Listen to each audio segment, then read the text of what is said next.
দর্শক আসসালামু আলাইকুম। দর্শক আপনাদের প্রীতি ও শুভেচ্ছা জানিয়ে শুরু করছি আমাদের আজকের প্রতিবেদন।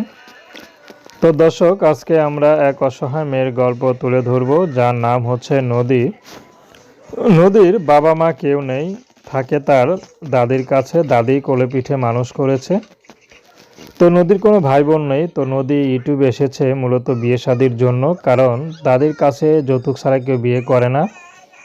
তো এই জন্য নদী একটু চেষ্টা করতে এসেছে, দেখি ইউটিউবে এসে তো অনেকের বিয়ে হয়, তো দেখি আমি এসে আমার বিয়ে হয় কিনা, সেই জন্য এসেছে। তো নদীকে জিজ্ঞেস করা হয়েছিল আপনার কোনো পছন্দ আছে কিনা। নদী একটাই কথা বললো, আমার আবার কিসের পছন্দ। তো যে আমাকে পছন্দ করে বিয়ে করবে আমি তাকেই বিয়ে করব, কারণ আমার গরিবের কোনো শখ আল্লাহ থাকতে নেই। তো নদীর খুব পড়াশোনার ইচ্ছা ছিল, পড়াশোনাটা করতে পারেনি। তো বর্তমানে নদী চাচ্ছে যদি ভালো একটা জীবনসঙ্গী পাই, বিয়ে পেয়ে যদি স্বামীর সংসারে সুখে দুঃখে জীবনটা কাটিয়ে দিতে পারে তাহাতেই খুশি। কারণ নদীর ব্যক্তিগত কোনো চাহিদা নেই, কোনো পছন্দ নেই। বুড়ো হোক, বিবাহিত হোক, যে কোনো বয়সের মানুষ হোক, নদী বিয়ে শাদী করতে রাজি আছে। শুধু নদী চাচ্ছে একটু ভালোবাসার মানুষ।